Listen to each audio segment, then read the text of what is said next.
Boink. Ooh. Burk. Are we good? I'm gonna pull all that off the table Oh, really? at some point. That would I don't be know the if you can imagine me yoinking everything off of that table. That would be the first time that's ever happened. Also, you know how a couple weeks ago I was at war with my sweater vest? Yes. This shirt that I have on is like there's like a print on it that's in a square or It's in a great. rectangular shape. Thank you. But it is printed as one piece, so it feels like a shield. It feels like a suit of armor. I'm gonna be at war with this shirt today. I can already sensory wise, I can already feel that this shirt's gonna be a problem for me sitting. This is not the a way that I'm sitting sitting. shirt, is what you're saying. No, it's not a sitting shirt for sure. Totally for shirt. For shirt. You know what I realized? no I'm telling. finally going to bring this up. Oh God. No, it's fine. Your voice on the podcast tends to be much louder than mine. You've said that before. Even when I'm like right here on the mic, just like the balance, yours is like tuned way up. Look at the needles on the dials. They're at No, the like same. as I'm listening to it back. No, I know, but what I'm telling you is that in that box right there, where both of our microphone feeds are going, they're set to the same volume. Yeah, I don't know what the deal is. I'm just louder than you, and I'm closer to the microphone than you. No, like you. Even when I'm like right fucking here, I'm like. It's because I'm a loud bitch. I don't know what eating to the tell you, microphone. dude. I don't know what to tell you. I don't know why you're interested in silencing women, but Oh. I'm just probably louder Coming than in hot. Jeez. Whatever. You ready to get started? Yeah. What? Yeah, let's go. Yeah. Okay, fine. Welcome back to the pyramid, guys, gals, and non-binary pals. My name is Amanda, and everything I'm thinking and different than me than that. You're just mailing it in today, huh? Yeah, kinda. And I'm Eli, the dipshit participation trophy of co-host. We're both wearing green shirts today. And black pant. My God. That's crazy. Lock the fuck in. We are locked in. Also, I don't remember what it's called, but in the English language, there are certain words that there is no singular version of. So, like pants. One single. Well, There's no pant. Well, No, but in the noun a dog form. panting. No, in the noun form. Here's There's no one singular. Wait, okay. Whatever. You No, know what I mean, that is- asshole. You know what I mean. Do you have another example? Scissors. Yeah, that's one. There were a handful of them, and it was. Oh no, I was gonna say it was the Connections the other day, but I think I saw it on TikTok as like a trivia fun fact. Connections and they're called fucked me something. up today. The Connections has been getting harder recently, right? It depends. I have been struggling with them on like a very different like level recently. This is the biggest flex that I have never failed at Connections. That's great. I fail them all the time. I'm getting better at Wordle. Yeah. I'm like figuring it out. But Connections, it's like the internet dial-up sound in my brain. Whenever I'm like, I've been staring at them too long. I'm just like, I literally cannot even bullshit a connection. Like there is literally nothing that all these words have in common. And then sometimes I get the answers and I'm like, that's fucking stupid. Yeah. Like I can see how we got there, Wendy, but like I'm still mad about it. Right. No, that's fair. You know, there's the New York Times mini game has a TikTok account, and sometimes they'll talk to the different people who do Wordle or different staff writers on the mini or like whatever. Yeah. And they talk to Wendy Liu, who is the writer for Connections. It's just one woman. And there was one time where it's like a video where she's like, "Hi, my name's Wendy, and I'm the creator of Connections." And then it cuts to a guy being like, "If I see you, Wendy, it's on site." He's like, "Stop it. The Connections was really hard today." That's funny. Let's see. Are you ready to jump into your pyramid of life? You betcha. The bottom of my pyramid is that I cannot have nice things. I simply cannot. Tell me, straight white man, what nice thing you cannot have in No, life? the literal things that I own. Oh, okay. I cannot own nice things. What do you mean? So I've griped on this podcast about like the air conditioning in my home went out. Again? Oh, No. okay. This is in the past. In the past. And then like immediately after, the air conditioning in my car stopped working. It still doesn't work. Again. It's 90 something degrees outside. Yeah. And I'm driving with no AC. Yesterday, discovered the hot water heater in my house went out. I took an ice cold shower this morning. Yikes. Okay, So cold to the point of my skin being red when I got out.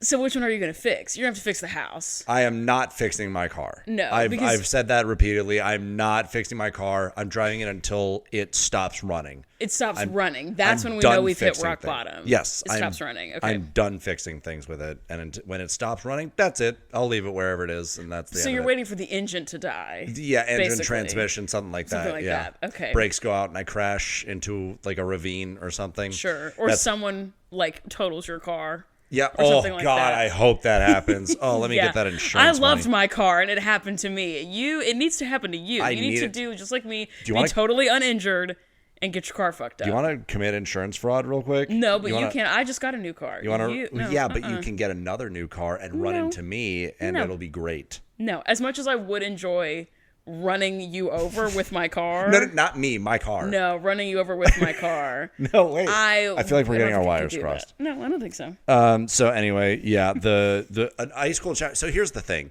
is that I felt okay after the shower. Like I hear some Mm-hmm. psychopaths in the world actually just take cold showers. I love that for you, girly. That is you? not my thing. No. It like hurt. It was Yeah. a jarring way to wake up. be Afterwards, me. yeah, I felt okay, but man, it was not worth it. Holy cow. My knee hurts. Ouch. Your knee always hurts, Grandpa. That's true. Is that the one that pops? Yeah. Do it right now. I can't. I just did. Oh, And it dang. didn't make a loud noise. Yeah, that's the bottom. Ice cold shower. That's fair. Ugh. Lots of money about to go out of my bank account. Yeah, I hate that. The bottom of my pyramid is I had to take Miss Girl over here to the vet again today. Liza, what did you do? She has just been acting kind of weird, and I don't know. I get weird about medical stuff about my own self, and I get weird about medical stuff about Miss Girl over there, Sure. loafing horde in the corner. And she's just been like acting kind of funky, and I was just like kind of nervy. You know what I mean? Of like, why are you acting like that? What's going on? Sure. She fucked up my arm. She scratched me a bunch. I was Normal. like, why are you being irritable? She's a cat. Well, part of it was because she did have a water fountain, and then I threw it away because it was plastic and it was so nasty. And so then I was like, I don't even know if she really like cares that it's a fountain or not. Put out a still bowl of water, and she was really pissed and stopped drinking it, and then got dehydrated, and then became an asshole.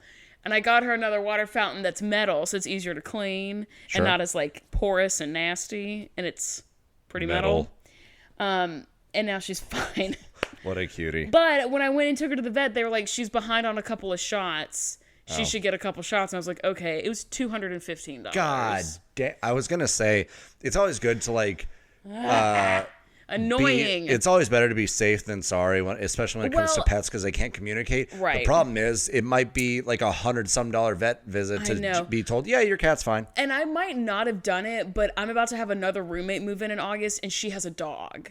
So I really want Miss Got it. Girl to be caught up on shots just in case Iggy the tank comes in and like brings in Iggy? something strange. Iggy. Fuck yeah. Iggy is a Iggy is a boxer pug mix. Oh, Jesus. And is a fucking tank of a dog. This The dog has to be thickest- so ugly. I like love it. a baked body like a baked potato. Honestly, same. Like a thick chonk ass dog. Hell yeah. With that smushed in face, who's always like all the time, Yep. never took a deep breath in her life. Yep. Yeah, Iggy. So it's when the Igster moves in, I need that one to be like, caught up on shots in case Iggy brings in something, something weird that she bites her, whatever. Yeah. And I had to put her in her little carrier. Oh. And I sent a Marco Polo of it to my mom. I'm going to play it in the speaker. Fuck is Marco Polo? It's like, it's just like leaving like a video message. Am I a boomer? No, I only Marco Polo with my family. Let's see. All right. Here we go. Dear listener and viewer, if you... Mama, you're okay. She is so mad. Oh, It gets worse. she's pissed. You're okay. She's not okay. You're okay, Mama. See, we're gonna go to the vet and make sure everything's okay. She is so mad. How mad? You're okay, little. Oh, when it gets deep like that. Yeah, like look at her face too. She's like, she's having war flashbacks. Yeah. We got there. She was mad. The vet came in the like into the room. She hissed at her. She was screaming all the way home. Like, and by the time I got home, I was like, I just need to sit. And I don't know how people have babies. I was like, that like 30 minutes was just too much sensory overwhelm. I should just sit in the dark with my eyes closed just for a second because I just kept hearing her screams in my nightmares. And it was awful. And it cost me $213. Amazing. What's the middle of your pyramid? Watch, you and I, you touched on this a little bit right before we started recording, but Mm-hmm. watching people be really clunky allies. My God. Especially Real. in the month of June and around Juneteenth. Real. This is not about like corporations doing like lip service or Like whatever. rainbow and, capitalism. Yeah, jumping Yeah. through the hoops that they know they're supposed to jump through. This is about like people saying things like, well, the gays can. I don't see color. Yeah, I don't Like, see color don't is an say excellent that. example of Don't it. say that. That is an excellent example Thank because it's you. like Ally. you think you're saying the right thing, and I love that. Yeah, you're not. But homie, like that is not the point. That's step one.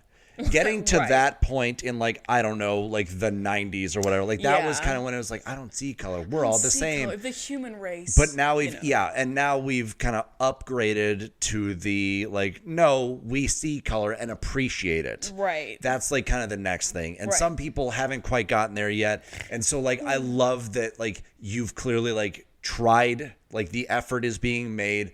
You're whiffing by about 1.5 feet, but I love that you swung the bat, right? Yeah. And so I'm seeing a lot of that in Pride. And so like, hey, let's keep that energy. Let's be willing to learn and let's be really like kind and patient with our clunky allies and welcome them and very gently kind of explain or demonstrate Call in, not call out. exactly Yeah. demonstrate like the proper language and stuff.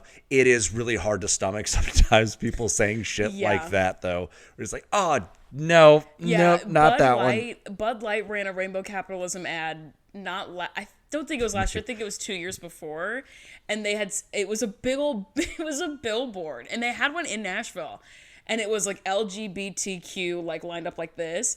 And it said, "Let's get beers together, Queen." It's like, that is- Honestly, love it. That is camp, and that's like it's awesome. That's not phenomenal. for the reasons you no, think it is. that's phenomenal. Let's get beers together, Queen. I support Also- that 100%. Also, did I tell you? I have a friend who asked me the other day what the Q in LGBTQ stands for. Did I tell you about this? I think I was telling my sister that Quail. What does the Q stand for? And I said it stands for queer. It's kind Quasimodo. of like it's like the all-encompassing kind of and everybody else, etc. LGBTQ, right? And Q he said- plus Yeah, is he often. said. He said, "Oh, I thought Q stood for questioning." And I was like, That's not. yeah, kinda. I was like, it can. It It's can. queer, That's so it's under like, that if you're umbrella. questioning, like, I think that's as far but it as was so sweet. He's also the only other person in our office who has his pronouns on our like work management software. So he's ally number one. He's king of the libs, and so he's like, I thought it stood for questioning. he's like, the prince of the libs. yeah, exactly. Yeah. I honestly slay. it was really funny. I was like, sure. That's that is a very close miss. Yeah, you're Love it. not right, but you're also not wrong. So Yeah. I'll take it. Dope. I don't have a middle of the pyramid, but I have two tops of the pyramid. Dope. Can I do that? Is that allowed? It's your podcast. It's You can do our it. podcast. Yeah, but you can do whatever you want. Okay, great. I have to color within the lines. You can do whatever I you can do want. whatever I want. I'm never wrong, and I can do whatever I want. I support Amanda's wrongs and rights and Rights wrongs. and wrongs. Thank you. It's two like large like feelings of overwhelm that I've had this last week of like gratitude. Ooh. I'm also about to be on my period, and so I might cry in just a second because I'm like on the precipice of bleeding, for 5 days Okay. straight. So if I cry a little bit, that's fine. Also, I want to take a nap. That's how I know I'm about to be on my period, is because I'm crying and I'm really sleepy. You're also, even if you're not on your period, like you're allowed to just like cry and show emotion, by the way. Thank you. Thank you. This is not me granting you permission. King That's of just the me libs. reminding you, Oh, I thank guess. you. The first big sense of like of a gratitude and overwhelm of love was for the gays. Bestie of the pod, fan numero uno, Jake Little. He is going to be in town this coming weekend. And Jake was one of the first openly gay friends I ever had. Yeah. And Jake wouldn't say he was openly gay, but the closet was made out of glass. And Jake existed in the world then in a very similar way in which he exists in the world now. And I knew Jake was gay, and Jake knew he was gay, and it was just this kind of like not spoken thing in Bible college. And I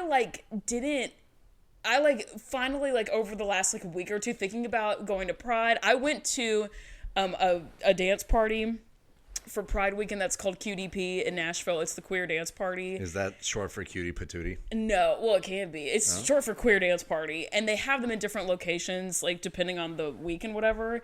And they had one at Brooklyn Bowl, and it was so fun. I got hit on by a girl who tried to kiss me. It was crazy. Did you do it? I did not. I didn't do it for a couple of reasons. One was because she told me she was still in college, and I was like, you're drunk and still in college, and you want to make out. And even if you were a person I was attracted to, I still would be like, no, I'm okay. Because she was like 20. drunk and like 22. Oh, she would and I have was been. like, this is strange. How old to are you me. again? I'm 27. I'm almost 28. 27 and 22. Yeah. The real But thing in with college and Yeah. homeowner. Yeah, I'm like, it's not as you much know. that like that's an acceptable age range. It is I'm more still in like college. stages in your life. Yeah. I I'm guess. not doing this. Yeah. But I was thinking about like, You're you know, also not a gay person. I'm also so not a gay person. There's that too. But honestly, girls can kiss girls. Honestly, the major deterrent was the age. Where I was Major just like, deterrent? this is like really not it. Like that's the ick number one. Ick two is that you're not a person I would be sexually attracted to because you're a girl. But like that the age thing, I was like, whoa, no. I've been told a lot that you don't have to be sexually attracted to women just like for girls to kiss each other. I've been told that on good authority. Okay. I'm not going to call people out, but I trust that person. I would never kiss a girl, so I don't. know that I to don't be kiss true. my homies goodnight or anything. I've been told Fellas, that is I it gay to should. kiss your homies goodnight? Yeah. Okay, this is about me. Sorry. And by me, I mean the gays. Sorry. Anyway, so I was thinking about Jake coming into town. I like went to QDP, and I just thought about like how much. No, what? What? I'm trying to express gratitude for gay I know. people. I just now What? realized you're saying QDP. not QTP. No, queer dance party. Yeah, that now QDP. clicked. I'm sorry, you got to give me a second to buffer. Again, the internet dial-up symbol. QDP. So Jake's coming into town. Go. Yes. You got it. And I was listening to a song by a gay artist. I can't remember what song it was, but I was like, damn, this song is so fucking good. And I'm so excited to go to the queer dance party, QDP. And I'm so excited Jake's going to be in town. And I thought about like all the queer people in my life. And I just got like really overwhelmed. And it all like, it just really caught up to me that like, were it not for Jake and for Jake, you know, unintentionally causing a crisis of faith for me in Bible college of like, I love this person and this person's gay and I'm a Christian. What do I do? Like, what am I picking Jesus or am I picking my friends? Like that like crisis and that identity split, you know, and like, if it weren't for him being who he is, I don't know if my deconstruction process would look the way it did. I don't know if I would have left. I don't know. Like, it's such a butterfly effect when you're doing deconstruction work. And, like, I have likened it before to, like, trying to untangle necklaces where you pull at one and it makes another knot tighter.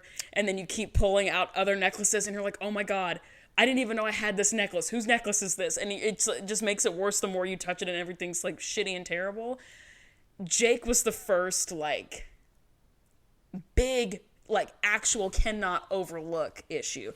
The, like, women can't be leaders thing, I was like, maybe I can get over that because I know women who aren't public leaders but are leaders in private and, like, everyone knows they're a girl boss, so I can kind of work around that. And, like, there were loopholes I felt like I could have with my faith and with, like, being a Christian that, like, everything else that didn't really line up, I could kind of make it work.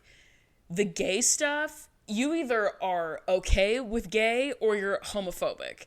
There's no in between for that kind of thing. Correct. And so when I met Jake and got to know Jake and came to love Jake, it really like caused something in me to be like, we have to figure this out. And were it not for that, I don't know what my life would look like. And I definitely wouldn't have gone to Pride. I definitely wouldn't have engaged with queer art. I definitely wouldn't be friends with more queer people. Like, there are so many things that would not have happened if it weren't for a queer person in my life being like, actually, no, this is who I am. I love all of that for you and for like just the community at large. Yeah. I think that like that is so indicative that like people that grow up in like little bubbles, it does take and like they never meet like, you know, some rural white southern town and like you never even like see another black person until you're like an adult.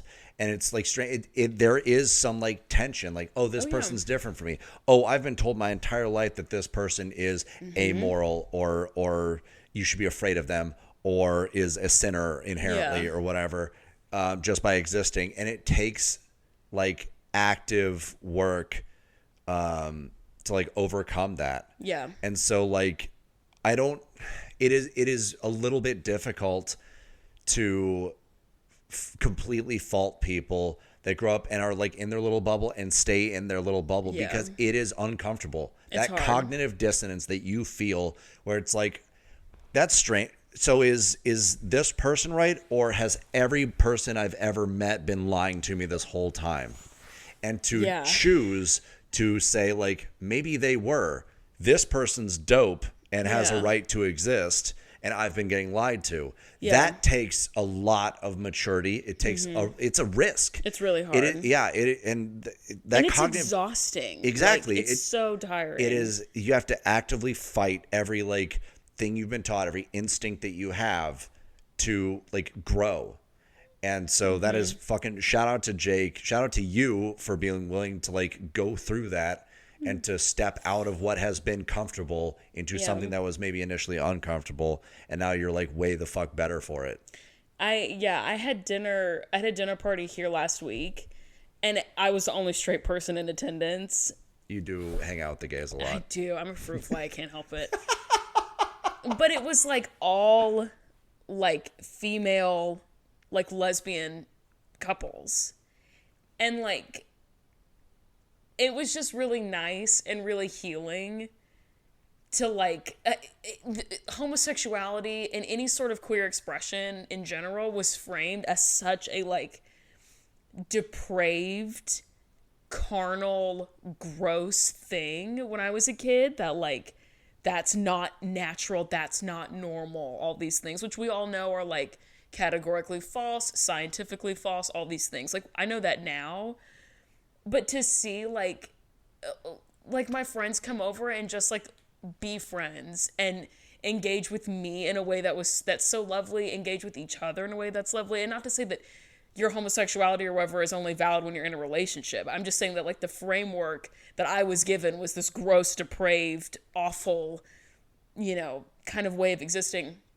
And all my friends here and all my friends in my real life are just so lovely, and for most of them being queer is just like a part of who they are, and they also, you know, care about their communities, and they also love to read books, and we also go rock climbing together. And like, whereas when I was a kid I was taught that was like all those people, was so reductive, that's all you are, a homosexual, like that's it, that's all, that's literally your whole thing. It's your every occupying thought and quality is this gross depraved behavior, and like it's just so not that. Right. And I wouldn't have my best friend Emily without my best friend Jake. And I just got very overwhelmed with that feeling, especially with it being the month of June and it being Pride weekend and everything in Nashville. I just had this grand sense of like, God damn, I'm so lucky I had this crisis of faith when I was in Bible college. And I'm so lucky and so grateful that I was able to ping pong back and forth between enough queer people who were like, no, actually, I had internalized homophobia and I asked the same questions you're asking, but about my own life. And this is how I got through it, and being shepherded, riding on my privilege, being shepherded through a deconstruction process by people who that was their lived experience. Yeah. And now being able to be an observer and an enjoyer and, an ally and all these great things. It was just so fun. So anyway, that's one of the tops of my pyramid. In keeping in gay fashion, it's one of the tops. What's next for you? The top, yeah. Well, I will say I went to the World of Coke in Atlanta. So fun. On Saturday. It was fun. Some of those sodas are insane. Some of them are ass, and some of them I need injected intravenously. There was one from Madagascar, and I don't remember the name of it, but it was like kind of vanilla-y, and I loved it. But I'm into that. The real tea of all that is that, like, I tried probably 20 or 30 different like sodas from all over the world, and I was like, ooh, some of these are really good. And then I drank just like classic Coke, and I was like, oh, this is it. Dude, it's crazy how much better it is. Dude, I don't ever feel like an American, pretty much ever, because America fucking sucks. Right. When I crack open an ice cold Coca-Cola during the summertime outside with the homies, these colors don't run. It's insane. Red, white, and blue, motherfucker. It's insane. Yeah, especially like one after the other, and then you have a Coke, and it just washes all the others away. Dude, including your worries. You know what I mean? True. Yeah, it's the best. Anyway, no, you keep going. No, I was just gonna say that, like, I don't even consider Coke in like my top 10 favorite sodas, but like, oh really? Compared to the others, yeah, I mean, there's just no contest, none whatsoever. True. Anyway, the top of my pyramid. So, like, all right, I've done my fair share of like advocacy work. Like, I've marched in a few protests. I've written letters to representatives. I work for a nonprofit. I've signed petitions, whatever. But I've expressed on this podcast before, probably a couple times now, that like I don't have the energy to be mad all the time. I don't have the energy to advocate for absolutely every single thing ever. Right. Sometimes I just don't have any more fight in me, but I do what I can. However, my coworker and friend Virginia is the goddamn advocacy energizer bunny. Damn. We were out at a happy hour with several other coworkers last week, and she was talking about like all of the things that she's involved in, and she was going to lead that happy hour and go do a thing as well. She is like such a fierce and relentless advocate in like our local community. She's a part of like multiple groups. She's been in like so many protests. She speaks at city council meetings. Dang. And then like these are all things that like most of us could easily do, but she actually literally is walking the walk with it. And so I don't know if she listens to some episodes, but like Virginia is like fighting for real change in our actual community, and that's how we like invoke change on a greater scale. And so like she's out here making shit happen. So Virginia, if you happen to be listening to this, shout out to you. Top of the pyramid. She is the top of the pyramid, and people like her because I know other people, but she is most top of mind because we were just talking about it last week. My brother-in-law's job is that sort of thing too. Yes. I don't know how he does it. It's crazy. He also very much the Energizer Bunny, just the most in all things. Yes, he's always that way about everything. Yeah, shout out to him as well. Shout out to his family. The other top of my pyramid, another like sense of overwhelming gratitude I got was, the excitement I have for being back into the habit of reading. I've talked about it before, and I know it's at the top of my pyramid before. I don't care. Sue me. I have great legal representation. I don't care. I texted my coworker, who's like we like buddy read. So like we'll read a book separately, and then we will pick up a book that neither one of us has read, and then start it at the same time and kind of read it in tandem. And then like text each other and call each other and send each other voice memos. I'm like, oh my God, the book, whatever.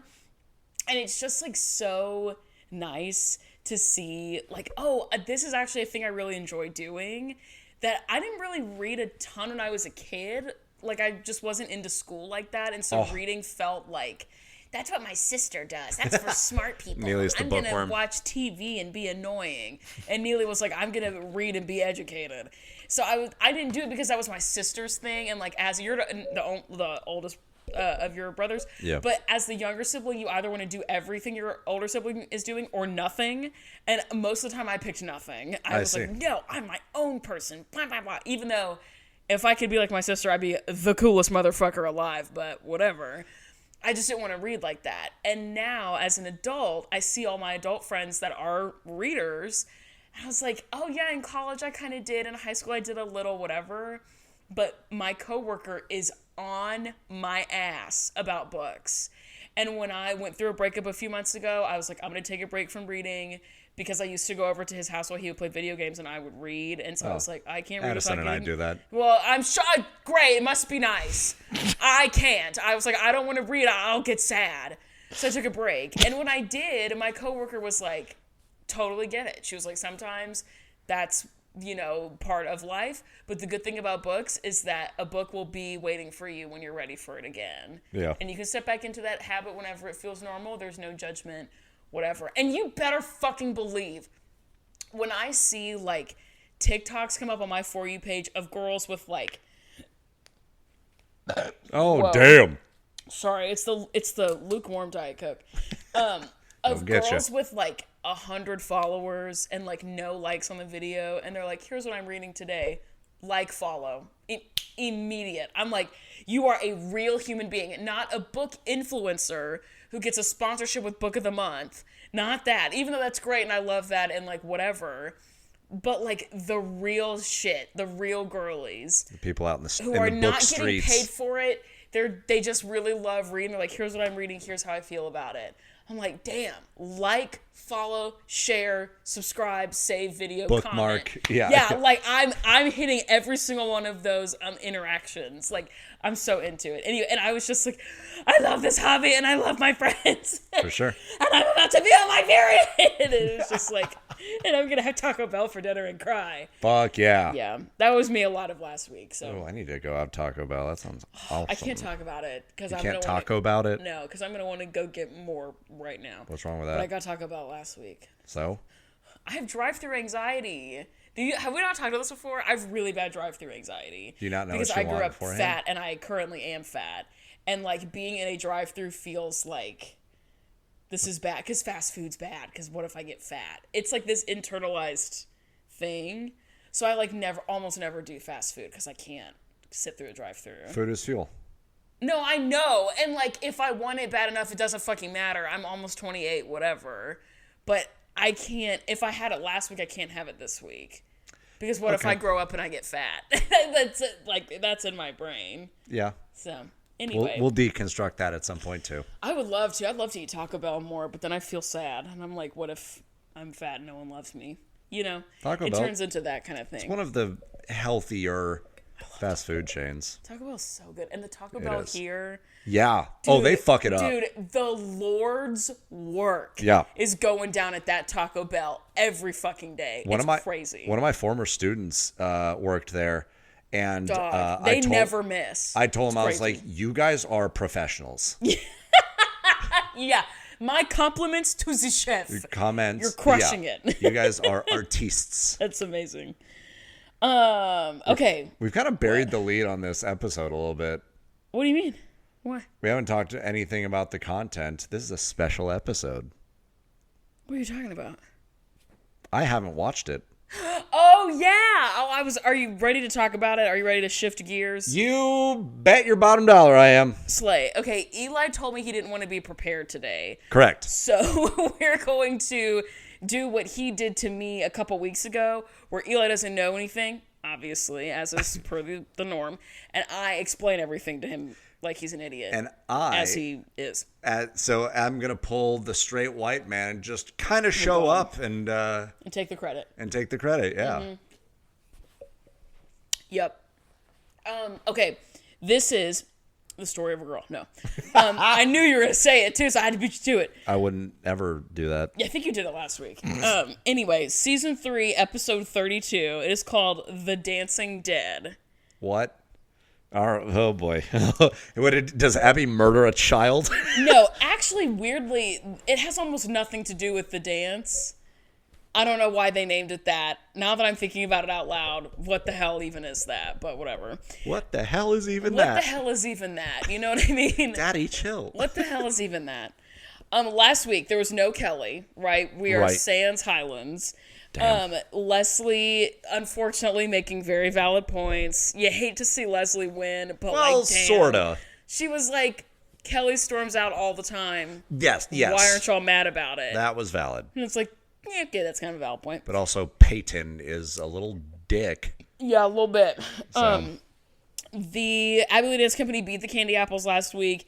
Anthony's mom was there. Black Patsy was there. That was It crazy. Dude, like, Anthony's mom was about to yeah. fight Jill. The way that she was like, I mean, if Jill had just like turned her head, they would have been kissing. Like she was right in her face. Yeah. It was so scary. We get the flashback or the previously on. It's like, I'm like getting sweaty just like watching the flashback. It's Oh crazy. boy. Okay, this week we're in the studio in Pennsylvania. We immediately hear Abby say, "Let's be happy and think about our victory." I'm let's sit gonna here and go just- ahead and guess that she's gonna bring up the fact that Kelly and the Highland girls weren't here, and that's why we won. Yes, correct. Fucking nailed She it. says, the kids are getting better and better, and they're even better without the Highlands. Oh, Jesus like, Christ. Okay, great. Even though the Abby- dance last week was designed specifically to feature Brooke. Correct. Cool, Abby. Correct. Abby says that what Peyton brings to the table. Wait, is, did she say Peyton? No, she says Peyton like a normal person. Okay, good. What she brings to the table is that she wants to be there, That is correct. which is fair. She mentions that famous bands have replaced people in their group. She's like, the Beatles, Fleetwood Mac, you know, whatever. They replace people in their bands all the time. Everyone's replaceable. So what? Peyton's the Sammy Hagar of No, she's the Ringo Starr. Van for Halen? sure. No. Van Halen. That's the new. It was Tommy Lee or David Lee Roth, and then Sammy Hagar was the one person who knows about Van Halen. Is like, yeah, I know about Fleetwood Mac. they're a good band. Does that count? They were But they didn't all replace fucking it. each other. They didn't replace anybody. I don't know. Or at least not in their heyday. Fun fact, Rumors, the album by Fleetwood Mac, Yeah. is preserved in the Library of Congress for significant American cultural impact. Yeah, for sure. Which is crazy because they were all doing LSD. And fucking each other. And then eating a shit ton of food and then laying down a track. Yeah. And One of the best albums and the of all Library time. of Congress was like, yep, that's us. That's our culture. Fast food and fucking, that's us. Yeah. Drugs, fucking, and food. Like, woohoo, America. Christy is getting a little nervous that Abby is for real going to replace the Highlands. She's like, this was cute for a second, but the way she's going, the way she's talking about Peyton, I'm sweating. The bit has continued a little too We're long. a little too committed to the bit. Okay, Pyramid of Children. Bottom of the pyramid, Brooke and Paige, duh. Classic. At least they're on it. The next person on the pyramid is Peyton. She's on the pyramid. Not good. It's not looking good, team. Peyton is on the pyramid. Oh, boy. But Abby says that she's there in that spot because she has a smart mouth. Flashback to last week when she was like, just so y'all bitches know, my name is Peyton and it's not anybody else. It's not Kendall. It's not whoever. It's Peyton. And Yeah. Abby's like, she's got a mouth. And, like, that's, like, fully a problem. Guess who pipes up? Leslie. Pipes up, and she's like, well, you were calling Peyton the wrong name all week. And she's like, it's not that I didn't know her name. It's that there are, like, 40 of you. And I was just getting her confused, like, a couple of times. It was not that serious. My mom has called me the wrong name so many times. It She is called me my dead cat's name one time. It is a running joke in my family that my name is Nee Amanda, and Yep. my sister's name is Neely. Neely. Yeah, You bet. like it just happens. I'm Eli. Yeah, it's just that. That's just what it is. The next person on the bottom is Asia. Abby's She didn't even like, do anything. I know. Abby's like, you finally did the choreo you were given So she's on the bottom for that? and didn't pull Whatever. focus, but eventually you should be able to do both, where you do choreography and you don't pull focus, but you're also entertaining. And Asia's like, okay, It's like, whatever. I'm 8. Cool. Yeah, whatever. And Christy Ray's like, my daughter's the best. Whatever. That little kid is a whippersnapper, though.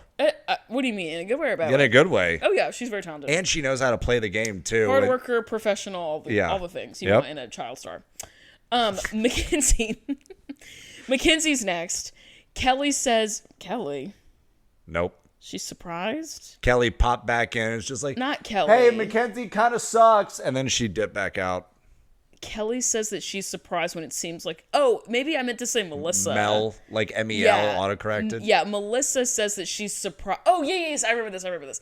They're in the room live, not in a talking head. Melissa says, like, oh, that's interesting. I'm surprised to see that Mackenzie's there. What? It's like, no one asked, first of all. So, like, what the hell are you talking about? Sit quietly. I have to wonder when things like that happen. Like, do the moms... just like Melissa, do you have something to say? No. Those kinds of comments, like, the moms have been told repeatedly, like, pipe up sometimes, and then if it leads to something, then cool. If not, whatever, we'll just cut it out. And that one, they just forgot to cut it out. I'm just surprised. It's, like, very weird. Middle of the pyramid of children. The next one is Chloe. Abby, literally, all she says is, sometimes you win the battle, and sometimes you lose the war. Abby. I don't know what that means in the context of this child's dance performance, but whatever, who cares? Abby, that sounds like a fucking Mad Lib. Yeah, like, whatever. Insert words into blanks. Insert noun, yeah. The next one is Maddie. She did everything right, but she's not pushing herself anymore. And Abby wants to keep her hungry, which I don't think is a terrible idea. I think that's kind of fair. Guess. And that we know in the Dance Moms universe that before it was Maddie, it was Brooke who was the favorite who used to get all Really? Yes. What? Brooke, yes, before they started filming the show, like way back in the day, when Brooke was Maddie's age, which is why Abby hates Brooke. Is because she was as talented as Maddie, and then she was like, I don't want to do this anymore. And she became a teenager. Yeah. So And a singer, apparently. yeah, so she's telling Maddie, like, don't be like Brooke. She doesn't say it, but she's like, don't be like Brooke. You know, like, you want to stay hungry. You don't want to be too That is interesting. confident, like, whatever. That is very interesting. Like, Yeah. that Abby actually learned something. Yeah, for real. The next one is Kendall, which means that Nia's on the top. We'll get there in a second. Kendall is next. Abby gives Jill her flowers for standing up for the team in the green room. She's like, Kendall is here because Jill took an ass beating that she didn't have to take from Black Patsy and Anthony's mom and Kathy and all of the other girlies. Like, she wouldn't have to she didn't have to ride for the team that hard, but she did. So shouts out to Kendall. Yeah, so Kendall wins because of Jill. Yeah. God. She openly is like, you are a reflection of Jill. This is Jill on the pyramid. The pyramid is so often more a reflection of the moms than of the kids. It's wild. It's insane, yeah. It's and so when wild. it is the kid, it's like the most nonsense bullshit you've ever heard in your life about working hard. Yeah, be better. I want more from you. Yeah. Okay, great. Typically the Nia comment. Speaking of whom. Speaking of, and Nia is on top of the pyramid this Yes. week. And Abby says, I'm sure you're all wondering why. God damn it. This is, Abby, I said this at the bottom of my pyramid. This is why we can't have nice things. Abby, girl. I bet you're all wondering why this piece of shit's at the top. Abby, girl, get it together. No one was wondering. No, and at least not out loud. Just shut up and let her live. God damn it. But what do we get? She's there for a good reason. Okay. Because after the last competition, Nia was the only girl who went up to Abby and said, did you see anything in the trio performance or the group performance that I could work on? And Abby's like, obviously, yes. And she gives her some notes. And she gives her, like, we see her give, like, real, actual notes. Being a teacher? Great. Wild. Wonderful. We love to see it. Yes. Shouts out. Fuck yeah, Nia. And Nia is, like, psyched out of her mind. Yes. What does Holly do? In her talking head, she's like, yeah, that's fucking right. I'm working really hard. And Holly's just, like, being a very happy, proud mom. It's, like, very sweet. Yes. Finally. Okay. Jesus. This week, we're going to the best place in the world for children of this age, like Disney, Orlando. Yeah, they're going to Orlando. Fucking this nailed week. it. Yeah, and they're all like, we don't see them in Disney World because they probably couldn't go to Disney World or like be like filmed. I wonder if it was. But you can see when they hear Orlando, Florida, they're like Disney World, like they're feeling it. They know what's up. The group number is about me. It's called On the Verge. It's about Amanda Baugh. Yeah, it's called On the Verge, and it's literally about having a breakdown. It's about me. It is literally about me. Wow. Do you feel attacked by the show Dance No, Moms? I feel seen. This is visibility. This is representation in Yeah, media yeah. for the unstable girlies. And Abby says there God. comes. Have you ever like seen a time come when someone just loses it? And Cut she to says, Amanda talking about her breakup. Cut to Amanda literally talking about anything ever. Cut to Amanda talking about. Cut to Amanda talking. And it's like, this is Full stop. I am what Jake loves to refer to as a straight on the edge, which is like a straight person that is just like so like You're teetering. unwell. Yeah. You're teetering. It's like, okay, what's going on? You're a straight on the edge. Abby points out Kelly specifically. She's like, she says to the girl, she's like, you all saw, she's like, I'm not going to name names. You all saw an adult very close to you lose her mind recently in a very public way. And Cut her- to Kelly And freaking that out the adult, recital. yeah, that adult's name rhymes with belly. Yeah, pretty much. And Christy, you should have seen Christy's face. She is like so over it. Like so fucking over Eyes all of it. rolling out the back of her head. Audible eyes rolling. It's amazing. We do get the doling out of solos. Chloe gets a solo, slay. It's called Fired Up with a Latin influence, which is unfortunate, but we'll get to that later. I mean, okay. it's like fine. It's fine. Latin is a genre of dance. Yes, it's not like be a caricature of a person with a Latin background. Yeah, it's like as you're long as doing a she's dance not- in the style Yeah, of as long as she's Latin. not like yelling Spanish words. Yeah, or like doing that whole thing. you know, like getting a tan and trilling like, her tongue. Yeah. that's not what's happening. Go, Chloe. Kendall is next. She has a solo that's called Under My Spell. It's lyrical, and she says, it's either Jill or Kendall says, like, that's like what Maddie normally gets. I think Yeah. it's Kendall. So she's like, I'm glad I get to have the solos that Maddie normally gets. So Hell like, yeah. they're locking in. Yeah, they also know that like the best ones are typically reserved for Maddie. She's like, finally, I'm getting a shot. One time. My little Kendall is getting a Little shot. Kendall. And then Nia, getting a solo. So excited. So How did it show Maddie during any of this? not really. We'll get to Maddie not having a solo Okay. later. So Nia, the last time Nia had a solo, she and the moms really decided to dedicate her solo to Broadway Baby, Abby's dog who had just died. Do you remember this? Jesus, I do. And Abby was like, when you did that the last time, I didn't feel like it was the right time, which it's like, what do you mean it wasn't the right time for you to dedicate your dance solo to my dead dog? When is that ever a thing that anyone needs to find the right timing of ever? Oh, it was just like, so what is that? weird. So she's like, now I feel like the timing is right. Eli, hold my hand. Oh my God, I'm so worried. Abby Lee Miller has had her dog taxidermied. And we see it. You can let go of my hand. Oh, Jesus Christ. What is, do you have to use it as a prop? No, we'll get to it later, but she says that she's had her dog preserved. She starts crying. Of course she does, yeah. Talking about her dead dog. No, I and could've Nia's told you that. routine this week is going to be a dedication to Broadway Baby, and Abby Lee Miller starts crying. She says, I need to find my pillowcase. A dog. Because she's crying. Wait, oh, I thought, that's Not funny, for the dead actually. dog. She's like, No. I need to find my pillow. I thought she had her dog made into a pillowcase. Oh, no. She's like, but because she's crying. She's like, I need to find my pillow.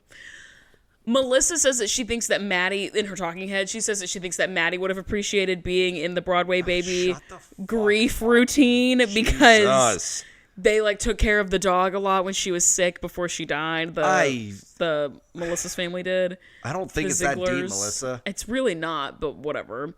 And then Abby says it's time for her to be paying attention to who's going to be doing the solos at Nationals. That's in 4 weeks. So this is the B plot for a little bit now, is that Okay. Nationals are coming up.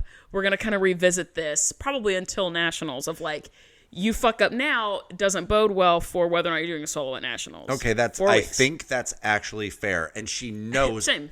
She knows already Maddie is for sure doing one. Unless Maddie like slit someone's throat or something. Yeah. She's doing a solo. Now she's got to see. And even then, she'd probably still do one. Probably. It would be about that. Yeah, she'd be like, use this to inform your dance. Yes. But now she's looking for like the other 2 or 3 kids Sure. or whatever. Sure. Yeah. Cool.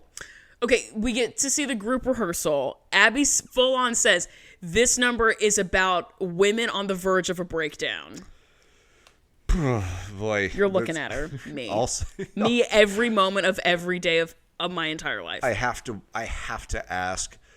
Like, when was the last time I had a breakdown? No. I wonder if this was all motivated by like the Kelly thing, or if Abby's just like, all these moms are insane, and so I'm going to do a dance about them. I think it's both. I think Or maybe it's about her. She's kind of telling on herself a little bit. She's self-reporting. Yeah. Yes, this is her reaching out. Yeah, pretty much just her cry for help.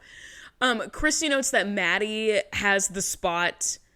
What? Oh, on the pyramid, because she's like too good. She's like, did any of you notice that Abby's like criticism of Maddie is a compliment, where she's like, I'm keeping you humble because you're so good. You've been crushing it so hard. Yeah, that we have to bring it. Yeah, I gotta let another kid have it. Pretty much. And Melissa's like, you guys are always complaining about my daughter, and it's never good enough, and blah blah blah. And then she's also like, Maddie should have been at the top. And Christy Ray do one of these where they're like, and they like look at each other, and then they both look at Melissa, because Melissa full on is like, yeah, she should have been at the top actually. And they're like, what? And so they're like kind of going like back and forth about like all of this, about whether or not Maddie should be there. That's so dumb. I will say, I mean, there has to be drama in the show, but still complaining about like, did you notice that the thing about Maddie, like, why bring any attention to it? She was third or whatever. Why bring it up? Let's talk about Nia crushing it. And let's focus on that. Let's focus on the win. You don't have to build someone up by breaking someone else down. Just build that person up. That part. And who made the comment? Christy did? Blonde Melissa Christy? Blonde Christy. God damn it, Christy. Obviously. These are the things that she can really just like text Kelly about. Like, hey, exactly. Yeah. Fuck Maddie, right? But she doesn't have her bestie. So she's like, I just have to say the chaotic things out loud. Yeah. And also, like, to that point, you can be mad about something and like celebrate a win. Yes. Just because I'm excited that Nia is at the top of the pyramid, it doesn't mean that I'm not still bummed that Maddie's not. You can feel both feelings. You can give Nia her flowers and be like, I'm so excited for you that you got a solo, you're on the top of the pyramid. That's great. Love that for you. And as a mom, harbor in your spirit of like, yeah, it does kind of suck that my child hasn't really been getting a lot of attention. Like, you don't have to pick one or the other. You can feel both. I agree. Excuse me. Down in the rehearsal studio, all the moms are in the Lido deck at this point. Nia is talking about about how excited she is about like, oh, I'm on the top of the pyramid, and getting to be involved. Abby's talking shit about Brooke. Duh. Classic. Why focus on the kids that are there when there are defenseless children elsewhere that you can cut down? Duh. And Leslie, like, we get some beef back and forth about Leslie's seat in the Lido deck. She is currently sitting where Kelly usually sits. Oh my fucking God. And that's dude, it's like a middle school lunch table. Yeah, it literally is. Seat. It's like it's very weird. And she's like, well, if the Highlands wanted to be here, they would be here. And Christy literally is like, you're just really desperate to be on the team. And you need to be careful the way that you talk about people, because if you want to be on the team so bad, shut the hell up and be agreeable. Yeah, you got to like integrate. Commercial. That's the thing. We've got like kind of a thing going. Like, we have our fights or whatever, but like we recognize that we are a unit. And if you're just like talking shit and causing a stir, like you got to be in the thing before you can complain. Yeah. Got to earn your keep. I would also like to amend something I said. It's not that Nia says she's pumped. It's that Holly says she's really excited. Yeah. She's like, I don't really care if these bitches are mad about Maddie not being at the top of the pyramid. I'm excited that Nia's getting some attention. Yes. So like, I don't care. That's it. Yeah, that's what she said. Okay. Fucking Holly, eye on the prize. Dog. Literally. Oh, she has, that's the timer to reset the camera. She has a heater of a one-liner later in the ep. Oh, yeah. And I have it written out in all caps, bolded, Dr. Holly coming and, sweeping the leg, taking it out at the knees. It's amazing. Give me just 1 second. So we go to a commercial. We go to commercial. I'm listening. What do you want? Clock in, farmer. I am in. Okay. We come back from a commercial. We are seeing like the group dance. Abby's not in rehearsal. And one of the moms is like, says this very fed line of like, I wonder where Abby is. You know what I mean? And then Says this it is louder. when I wonder where Yeah. Abby is. pretty much I think it's Jill. She's like, we need Abby to be here. You No, know, we whatever. don't, Jill. No, we do not. We cut to the taxidermy place, Jump scare. studio or whatever. Ah! It is alarming. Abby's there with her mom, and Abby and her mom want to. They're like, "Where are we gonna?" This is so gross. Where are we gonna put her? Like the body, the carcass that's been taxidermied. Where are we gonna put this thing? And Abby and her mom are like, "We should put it in front of the TV because she loved to watch TV." Jesus Christ. And so then the taxidermist comes in with the dog. And I'm not going to lie, it's like kind of a sleigh. The taxidermy person Did a good job. is really turning the party. Yeah, it's like kind of nuts. The dog, however, is way too clean. She's not nearly crusty enough. She's a white dog. She has little eye crusties. Oh, I remember. Those are gone. I'm like, that's not really like, realistic, but whatever. Abby sobbing, and she's like, she had a good life, but I should have put her in commercials. Yeah, immediately, like, I should have made a profit off this dog. I should have found a way to exploit yet another thing in my life. Yes, they take the dog and put it in a cardboard box. Abby makes a joke about, like, oh, don't close the lid. You need to be able to breathe. And it's like, the dog is dead. I'm uncomfortable. Yeah, that is... It's very weird. That is so strange. And she's sobbing the whole time. I should have put her in commercials. It's really sad. In her saddest moment. In so many ways, it is, like, a very sad scene. Yeah, but in her saddest moment, she's still thinking about and that's how sad. can I... Yeah, it's crazy. Okay, we cut back to the studio. It's like the Elon Musk of dance teachers. So true. Kelly calls Christy. Oh, we hear from Kelly. Christy puts her on speakerphone. Oh, God damn it. Did she tell her she was doing that? I don't know. Oh, boy. But Kelly says, hi. And she's like, Christy, I wanted to know if you, Holly, and Jill would like to come over to my house for wine. Not Melissa. Not Melissa, Leslie. and not Leslie, and not Christy Ray. Are they within earshot? They're all in the Lido deck. Oh, Jesus. And Christy's like, oh, yeah, sure. And she's like, okay, bye. And then Christy Ray, who like doesn't care, she's not here to make friends. She doesn't give a fuck. No. Looks at Melissa and she goes, hey, Melissa, are you mad that you didn't get invited to wine night? And Melissa's like, no. No, totally not. And As Christy, she white knuckles her own Yes. kneecaps, digging I'm not into mad at all. Yeah. And then Christy, Chloe's mom, is like, of course you didn't get invited. You were an asshole to her kids. That's fair. And Melissa is like, oh, yeah, well, it's her house. Like, she's allowed to invite whoever she wants to. Holly does make an interesting observation.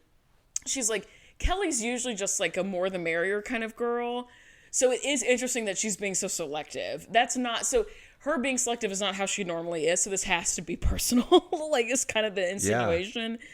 And then Abby walks into the studio and we're back to business as usual. Well, it strikes me that she's like, listen, I just want the people that like I actually love. And like sometimes it is a more the merrier kind of thing. In this case, I just want like my homegirls with me. Yeah. I want my inner circle. I have some thoughts about this.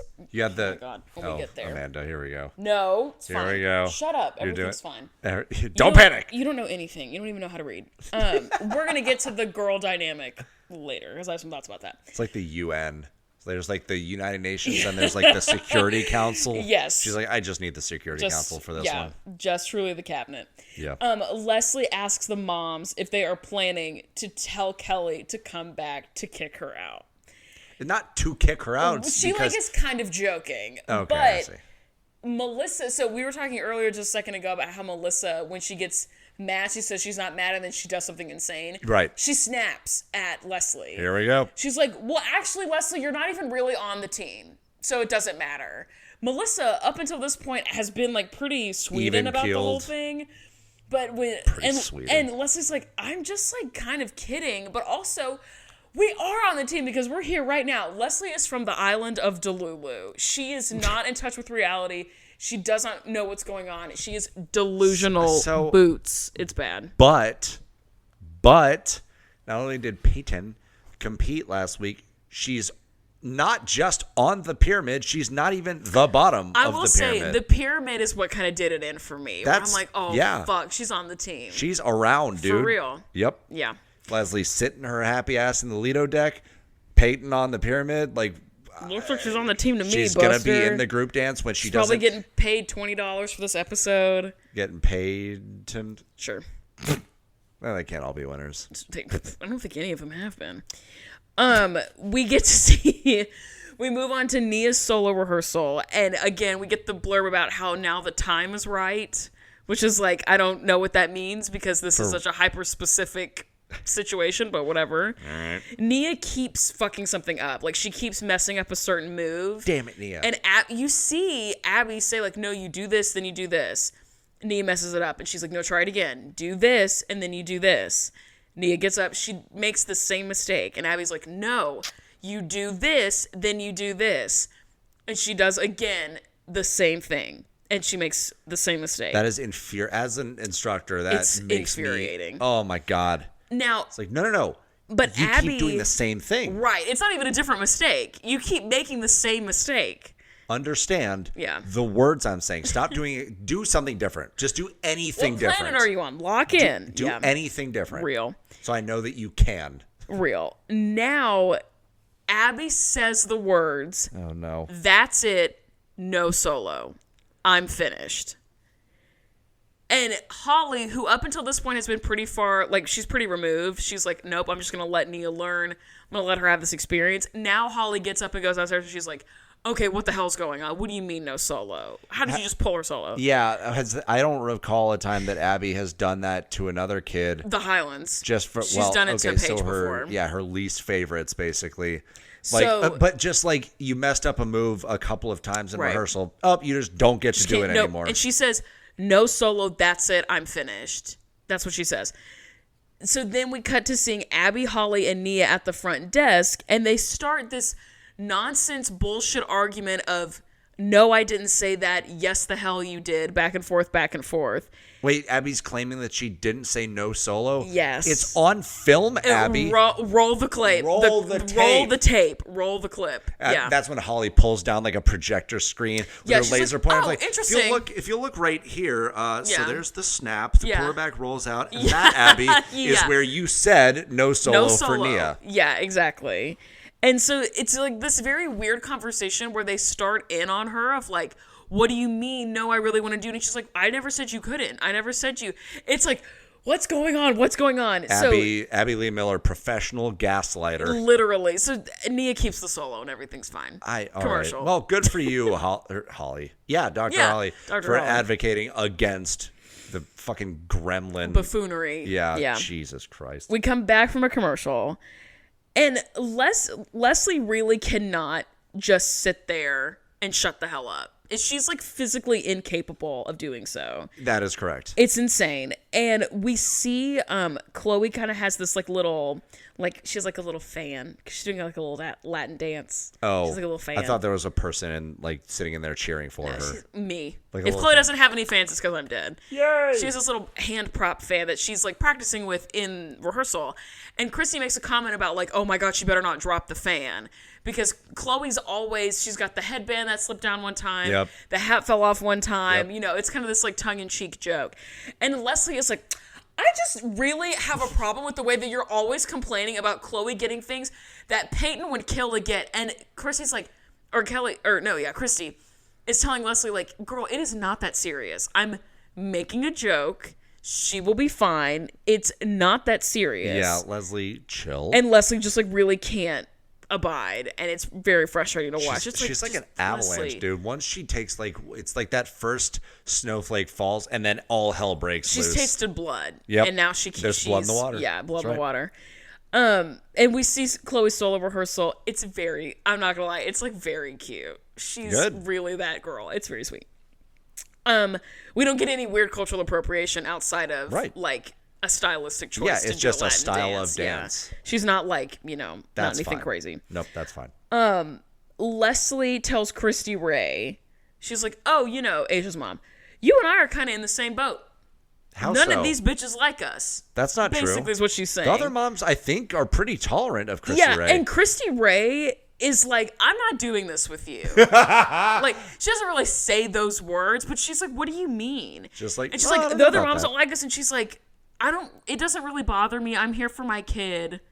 okay, whatever. And Leslie, like, cannot let it go. She's like, well, do you think it's fair that we just have to sit up here and listen to them, like, talk shit all the time? And Christy Ray's like, why are you talking to me? I'm, like, just waiting for her to, like, be done with practice so we can go to McDonald's and go home. Like, leave me the hell alone. Christy Ray has, like, except for, like, one fight, kind of, that seemed very manufactured. Christy Ray's kind of that girl. She has tended to be very much just, like, I'm just kind of unbothered by everything. She's like, I'm here for my kid. And she's not even like Jill, who just is the loudest whatever. Christy Ray's like, my kid's great. I'll go to bat for her when she needs it, but like she can take care of her own stuff. Christy Ray in her talking head also has a great one-liner. She says, if Leslie has any questions about why Asia and I are on this team, I have answers for her outside. So Christy Ray's not fucking around. Christy Ray goes to like Pilates and is an ass kicker. Yeah. Christy Ray has a couple of great moments later on also. But I've kind of lived for Christy Ray this episode. She keeps that high pony just in case she has to knock a bitch out. Pretty much. Yeah, pretty much. We see Kendall's solo rehearsal. Abby's like screaming some nondescript do better language. Whatever. And Christy's like, well, I'm kind of excited to see Kelly tonight at Kelly's house. Not everybody was invited, but I'm really excited to see my bestie. And Melissa says that she tried to call Kelly. Oh. And Kelly did not answer. Oh. So there's a little brutal. A little drama. The thing is, like, if you can imagine. That is crazy because Melissa is also an OG. Yeah. And Kelly's just like, you suck. Melissa says that. She's like, we've been friends long enough that, like, eventually this will work itself out. But I do want y'all to know, I tried to call her to make things right and to talk it out. She doesn't want to talk to me right now. That's kind of where we are. Does Melissa seem like she's complaining, or like it's just like a state of the union? She's being Melissa. She's being like, no, everything's fine. I called her. She didn't want to answer. It's whatever. It's like, girl, we know this is eating you up inside. Maybe. Or maybe not, you know? Okay, we get to Christy's house. Christy says that Brooke has been recording some of her songs because, obviously. I need to hear them. They're insane. They're available, like, out on YouTube and stuff. You can find them. Like the original recording? They are, like... What was the Summer Love song? Yes. Fucking... It is crazy.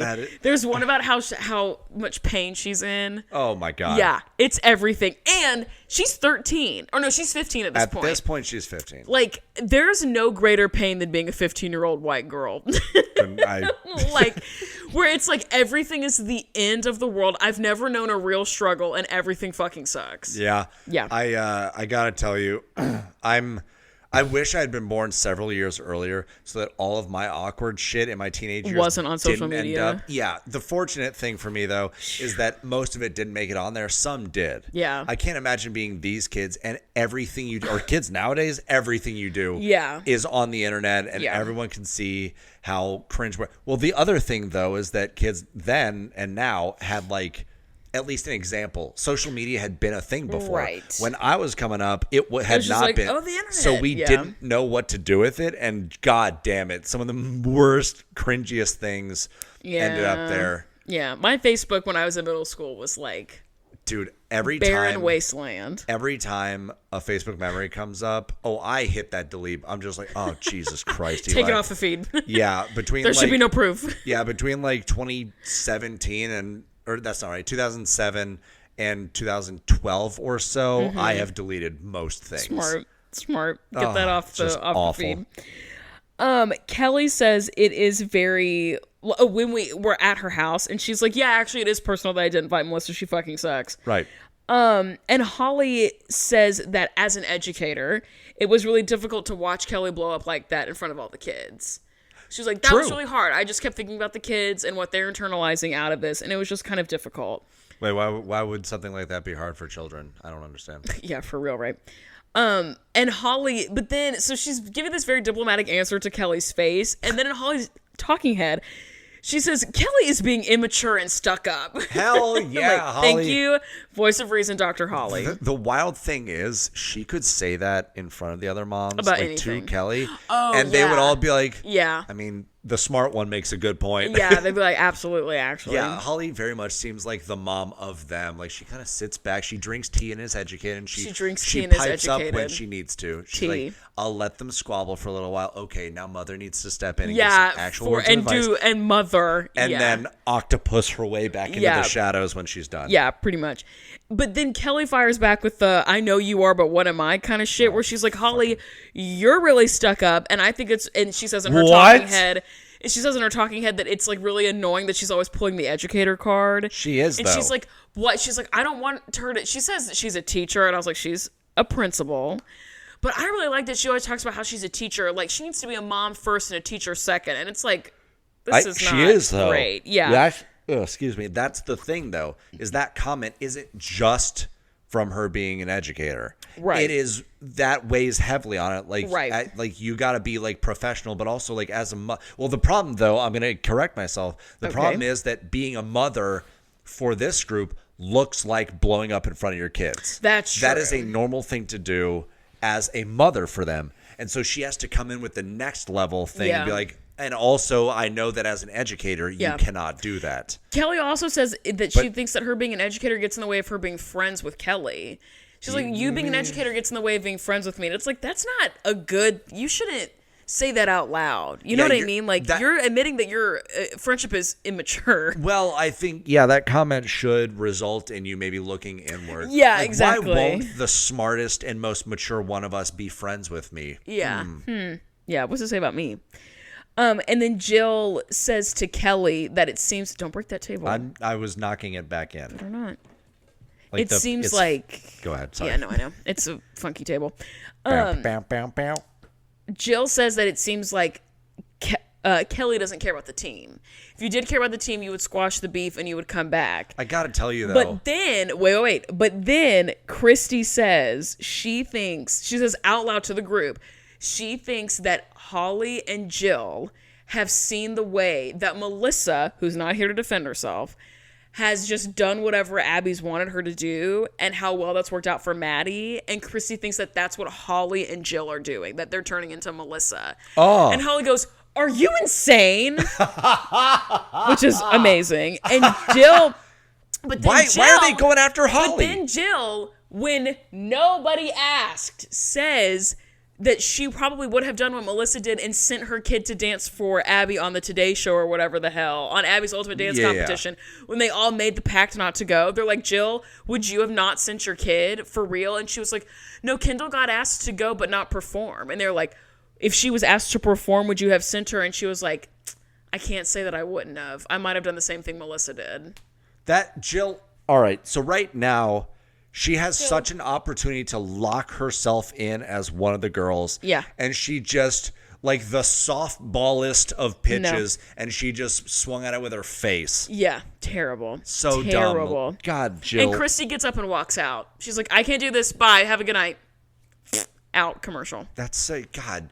It's so weird. It's not weird. That's not true. It's so bizarre to me to like this is such an easy situation to navigate, and no one's doing it right. Yeah.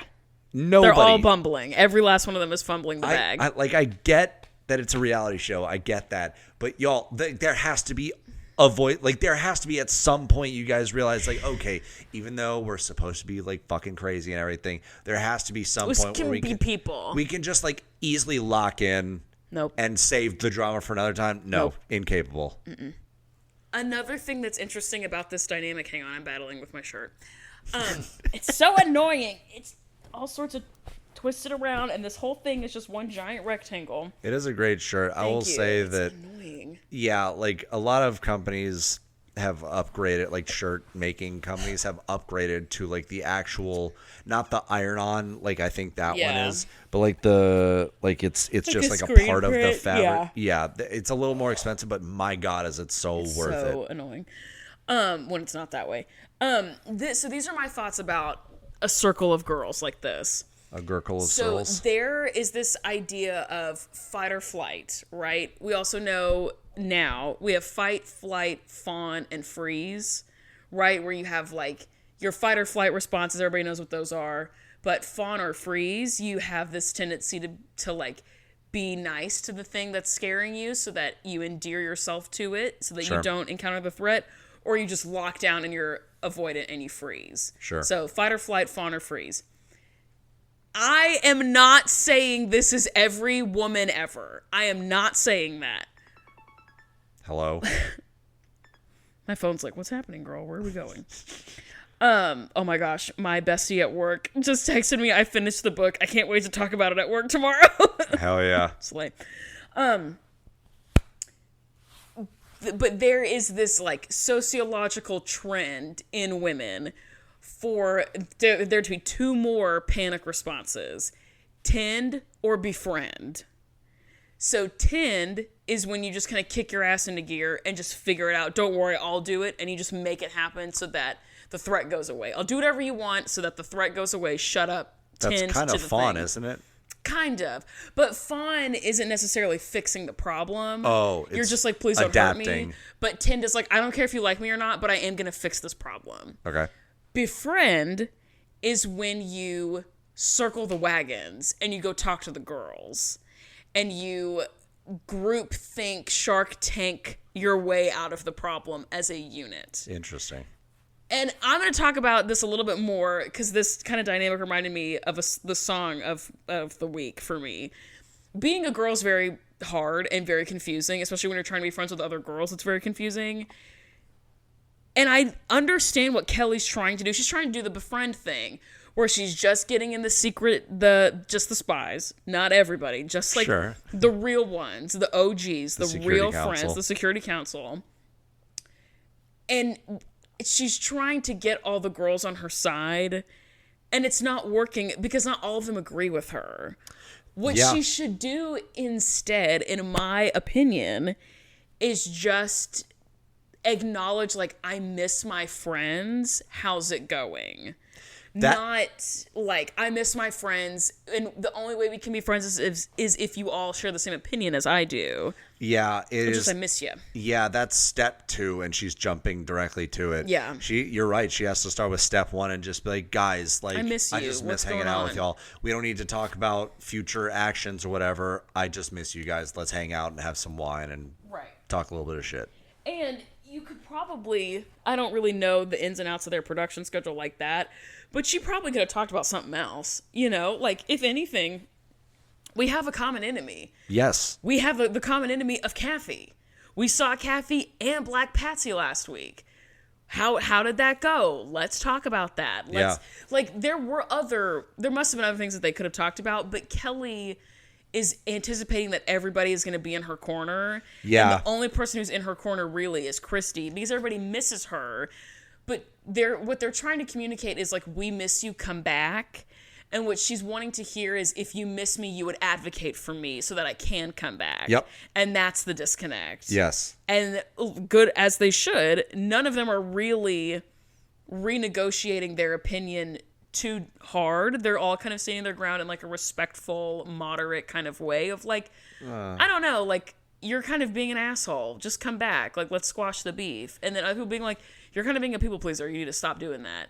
Not in an insulting way, but just, like, kind of standing their ground of what their opinion is. I think it is good to, like, hold your friends accountable when you're like, hey, like, as someone who loves you, you're not being your best right now. I think there's an alternate path that would, like, better suit you or would, like, behoove you. Sure. To go down.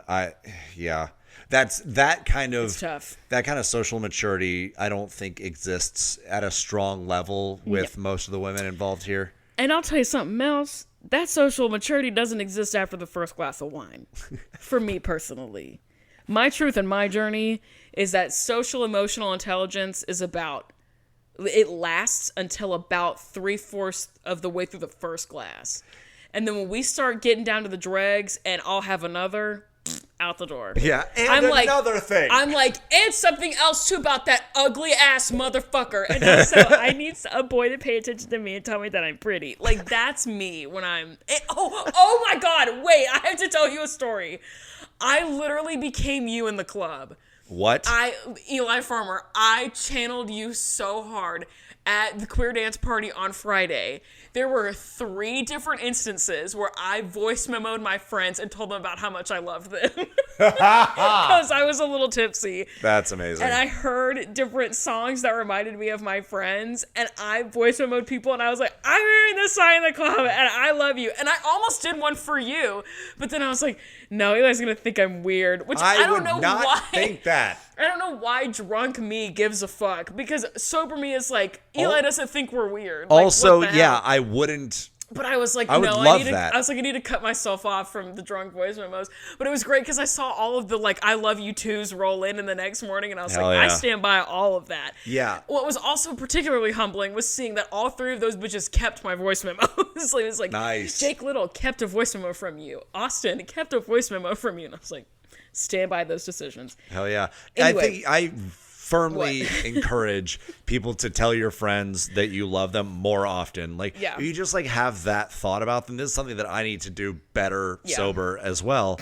Is just like tell your friends that they mean a lot to you. Yeah, for it's real. like, hey, I was thinking about you the other day. Yeah. Remember that time we did this? That was dope. Miss you. Yeah. Hope you're doing well. I'm a say it back friend where I tell Emily, literally, yeah, I'm like, bye, Emily, love you. And she's like, bye. And I'm like, say it back. And she's like, love you too.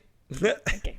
And I'm like folding the knife, putting it away. Like, okay, You and Emily seem like such different people we are in so many ways. We could not be more of the exact same human being in the brain, But your actions. but the complete different manifestations Yes. of the same soul. Yes, that's what I mean. It's insane. I have drawn breath to say a sentence that then comes out of someone else's mouth.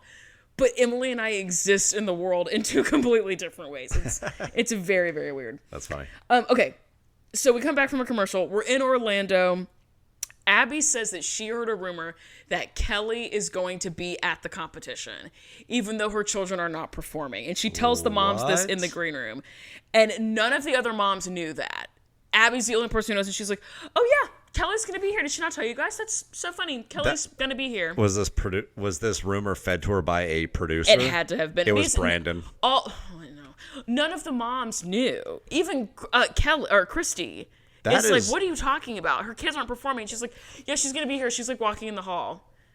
And I was like, what the hell? What? How far away is this competition? It's in Orlando, dog. Oh, that's And right. they're in Pittsburgh. That's so far. What? They were probably on the same plane. How did they not know this? That's a good point, yeah. So stupid. Anyway, and Abby says, like, so the moms are like, well, she is on the team. And Leslie's like, no, she's not. I'm on the team. And Abby goes, let's get one thing straight. There is only one president of the Abby Lee Dance Company. It's me. I am the only one who gets to say who is on the team and who is not on the team. What she doesn't say is that the moms are wrong, which I Right. think is interesting. Yeah. She doesn't say all of you bitches are wrong. Kelly is on the team. Leslie, shut the hell up. She just is like, my opinion is correct. It might be a shared opinion, but she doesn't say that. She just says that her opinion's right. Yeah, she also is going to withhold how she feels until she figures out which is the most damaging to the most people. Which is the most advantageous to her. Also, when she says, let's get one thing straight, are you going to get one thing gay? It is June after all. Wow, a king of the allies. Eli Farmer. Let's get one thing gay. Let's get one. You imagine saying Let's that? get one Let's get one thing gay. Get one and thing it's like, gay. what? There is a drag queen who was on RuPaul's Drag Race who is a straight man, and he has a podcast that's called Give It To Me Straight, which I think is really funny. That is funny. Okay, anyway, all of the costumes, the girls were doing their little, like, I tried on my costume in the bathroom, like, here's my costume, and they're all like, Yeah. ooh, they're, like, very sweet and very cute. Oh, yeah. Is Melissa- Chloe wearing fruit on her head? No, Okay, she's good. like wearing a very normal The outfit. frilly, It's like a colorful little thing. frilly. It's Sure. black and red, a little frilly. Yeah. But nothing like Great. nothing that makes you like vomit a little bit in your mouth. Melissa looks jealous of the girls getting their costumes for their solos. She's like eyeing them up and down. It's like she's pissed. Well, And because she's Maddie didn't get a solo last week either, right? no. Melissa says she feels betrayed. Oh, Jesus She's like, I hate Christ. this feeling. Oh, my God. Oh, welcome to the feeling that every other mom experiences most other weeks, Melissa. Yeah, pretty much. Taste of your own fucking medicine. Pretty much. And Abby, again, we get a reminder, think of this dancing as your audition for nationals. It's in 4 weeks, you know, the thing we already got. I can't imagine that Melissa hasn't had the thought that, like, since this is the audition for nationals, that Maddie's already going to have a solo. I can't imagine that thought didn't go through her head already. Like, dude, you're secure.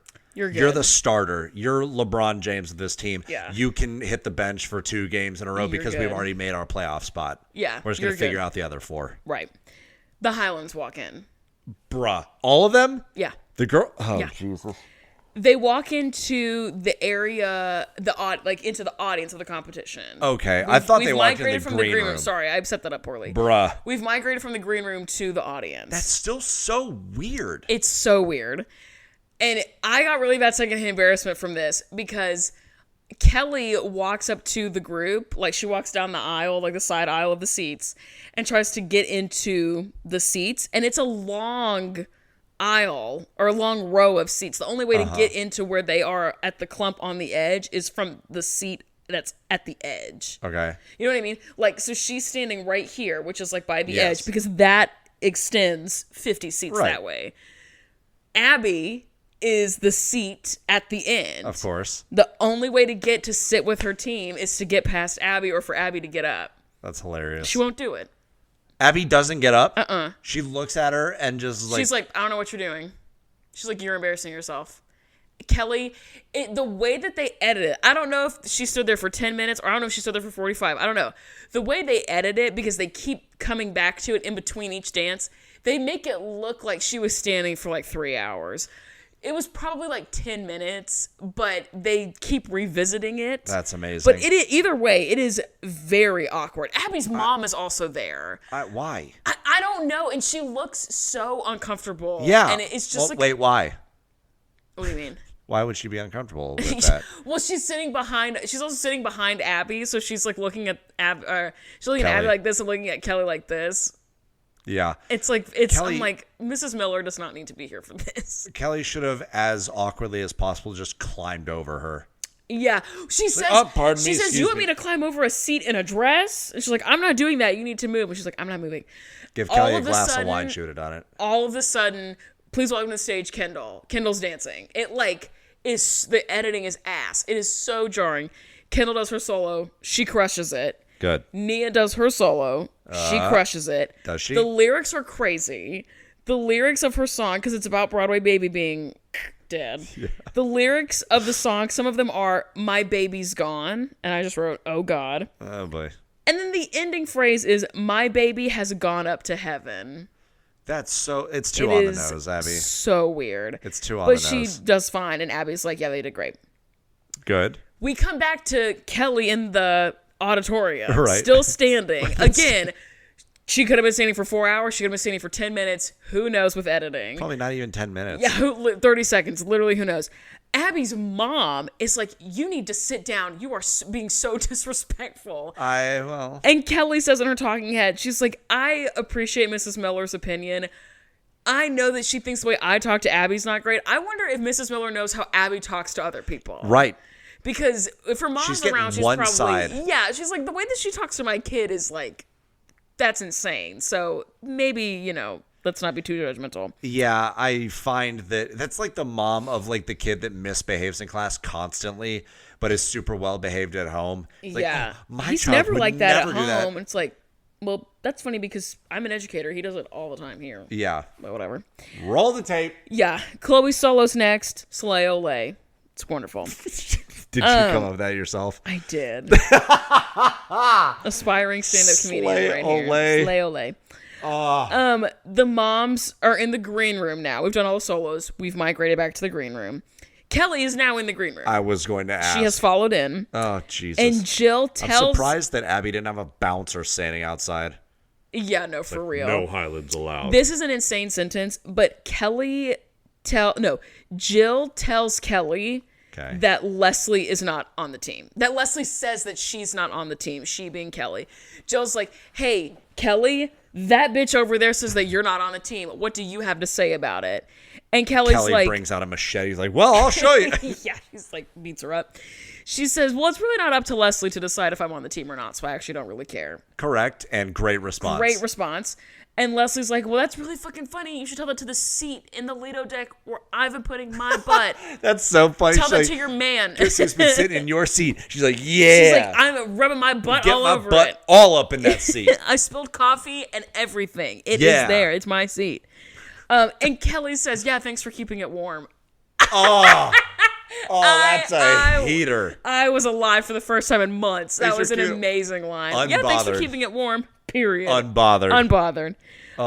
And then there's some nondescript fighting about who is and who's not on the team, and then we get to commercial. Yeah. Lots of yelling. Whatever. Love to see it. We come back from the commercial. We're back to the same shit. Leslie's screaming about how she is on the team. The girls come into the green room, and so it's like, time to stop fighting. Shut up. Nia makes a comment about being a little shaky. She's like, well, it's my first solo in 7 months. So I was a little nervous, but I think it's fine. I've almost forgotten what it's like to be on I kept stage waiting by for myself. other people to come out on the stage, and I realized, no, it's a solo. It's just me. Yeah. Abby asks Maddie, hey, are you getting bored not having a solo?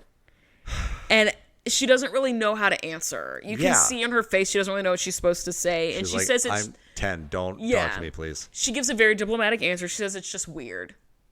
Which is like, that's not opinionated. It's just different. It's just weird. Whatever. The girls are kind of running through the group routine. Abby doesn't seem optimistic about it. She's like, we're going to get crushed. Wait, did Abby not respond to Maddie's comment? Not really. It's just again, choppy editing. We see the girls backstage. They're like whisper screaming across the stage at each other. Yeah. And they're like, come out with a smile. And then they're like, be on time. Like, it is so cute. That reminds me so much of being behind the props in marching band. Yes. And like looking at someone else and you're like nodding along, like, here's the tempo. Here's the tempo. You go. Next, go. Yeah. Me, go. Here we go. Yeah, it is so cute. They're all just like the little camaraderie. They do the group performance. It's great. The awards time. Asia, you know, like at the beginning of the awards, they do like the B-roll of like Gangnam Style or the Cupid Shuffle or whatever. Yeah. Asia steps in front. I'm so glad you didn't watch this so I get to explain it to you. She steps down in front, kind of in front of everybody else. Was still on the stage, though? Yeah. She's kind of like popping and locking it, and she looks at her mom like she wants to dance battle her mom. Christy Ray gets up, is at her seat, and is, in all caps, throwing ass in the seat. She is breaking it down. Hell yeah, Christy Ray. Asia, I mean, she's throwing that thing around, and Asia on stage starts screaming. They're all like, "Ew, my mom!" And Christy Ray is like, I had to show her who the bad bitch is. Yeah, I was about to say, she's like, and don't you forget it, Asia. It's awesome. It's Let's so... show you who the top dog is around here. She's like giving a concussion to the person in the row in front of her because their butt's hitting them in the head. You would think she was at the club, the way that she's breaking that thing down. You have to go back and watch it. It's incredible. Christy Ray stays ready. Yeah, Christy Slay. She's like, I have to show her who's boss. It's me. Period. Okay, awards time. Nia, solo. Uh-oh. Ninth. I don't like that you said her name first. Yeah, She's ninth. That's not good. Not good. Abby says she was lucky to even get in the top 10 because she's got bad technique. It's like, well, you're her teacher. That's a direct reflection on you, but whatever. Kendall gets 5th. That's not great. Right.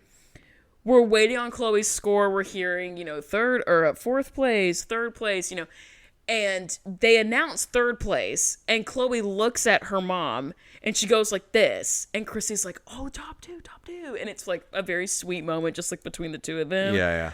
Chloe gets 2nd, okay, which is kind of unfortunate, but it is really cute. Chloe stays earning silver medals, dude. I know, and the group gets 4th. Oh, boy. Which is not good. And Abby says, I've had enough of this, and I want to go home. Like, me after 2 p.m. every day at work. Was Peyton in this group?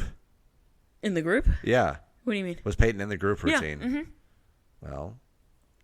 Just saying. The Highlands were not. Yeah, the lack of Highlands. And then we get, I'll run you through the wrap-up, but, Abby just dips early. she like fully doesn't stick around for that's what you learned on Dance Moms. Like it's very weird. Yeah, it's very rare that she does that. Usually she's like, any opportunity to dunk on the kids, I'm taking it. She's like, bye, I'm leaving. I cannot possibly wait until the next time I see them in studio. I need to talk shit right now. Yeah, I need to talk shit immediately. Yeah, the kids walk back in. The mom's like, hey, good job. And Abby's like, boy, have I got some words like, for you. You guys fucking suck, actually. Welcome back. Here's an itemized list of everything you did wrong. Since the moment you were born. Yeah. Take a seat. This is going to be a while. The moms are in the green room. Jill says it is Peyton's second week with the team, not on the team. Okay, that's better Christy language. is like, I don't want to go to nationals without the Highlands. Leslie, it's the fucking remix girl, because now she's like, actually, I don't even want to be here if you guys are going to be so mean to me. And they're like, okay, great, then go home. Oh, that's some hard cope right there. Oh, my God. All right, hold on to something. This is where we get the heater from Dr. Holly.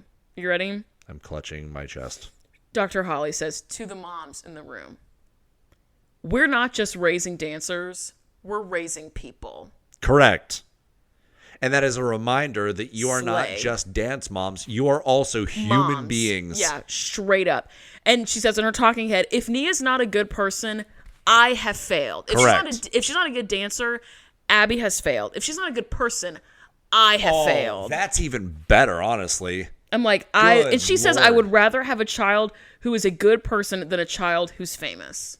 Yes. Christy Ray gets up and leaves. She's like, bye, I can't do this anymore. I'm tired of hearing this conversation. Out the door. Very weird. Well, I also, on it, like... And that's it. P.S. That's the end of the episode. Again, that could have been something that was poorly edited. But also, Christy Ray is very, like, eyes on the prize. Yeah. Like her and it seems like Asia is being raised pretty well. Like, she's polite. She, like, works really hard. She's got a pretty good attitude about most things. Yeah. And Christy Ray is just like, I don't care. Like, I can tell this is going to go somewhere. We're out of here. Yep, bye. That not necessarily is indicative that she has a problem with what Holly said. No, she's just like, over I it. just don't need to be here for this. Yeah, I'm out. Bye. And that's the end of the episode. She's like, this comment is not being made at me. Yeah. She's over it. I don't need to stay after class for this. Yeah, it's a very unceremonious ending. Like the dramatic music comes in and then that's it. Yeah. Next time on Dance Moms. I think Christy Ray might be she and Christy go back and forth. Christy Ray and Dr. Holly set Dr. aside. Holly Dr. Holly doesn't count. Is the obvious gold standard. Duh. I like Christy, Chloe's mom, a lot because she, first of all, is a great mom. Right. She also like fights on behalf of a lot of the other moms. The problem, though, her knock is that she does tend to like be involved in drama. Yeah. Christy Ray is like true neutral. Yeah. She's like, she's just like, I'm eyes on the prize. I'm my kid. If it's not productive, I'm not participating. Exactly. Which is like, she's like Holly, but without the kindness. She's mean Holly. Holly is like very genuine and kind and patient. Christy Ray is not. Lacks those things, I think, for the most part. She's not a very warm person. Patient. No, she's patient. Sure. Because she knows not to involve herself in other shit. Sure. But yeah, she keeps her hat on straight, eyes on the prize. Very that. She cares a lot about her daughter and her daughter's success and everything, and that's that. And that's it. Do you have a song that you like to plug this week? What's your song of the week, girl? I do. It's Come Down by Anderson .Paak. If you're not watching the video feed, go get off the audio. Thank you for listening, but go to the YouTube because I want you to see the visceral reaction that Amanda just had to me saying that. I love that song. Can I say something to you for real? Can I be real with you for a second? Have you not been this whole time? No, but like for real, not like goofy, silly me, but like me for real. Yes. You and I, this is some Amanda and Eli lore for the class. Eli and I have known each other for 40 years. And there was a time in mine and Eli's life where you and I hung out a lot. Yeah. Because it was summer break, that's what it was. Okay. And we would hang out kind of in the middle of the week while we were both teaching. Or during the time in our lives where we were both teachers. Right. During summer break, when no one else was doing anything. Or when everybody else was at work and we weren't doing anything else. Like, yeah, summer break. We used to watch basketball together all the time. We used to be friends outside of making content together. And there was a time, first of all, that like a moment in my friendship with Eli that altered my brain chemistry. Number one was the time that you and I sat down to watch American Vandal. Oh yeah. And I was at your Core house moment. at like maybe, I'm trying to go work my way backwards by how long that season is. Maybe like 8 p.m. Yeah, I was gonna say 7 or 8 p.m. And I was like, oh my gosh, you would love this show. Jimmy Tatro's in it. Just watch an episode.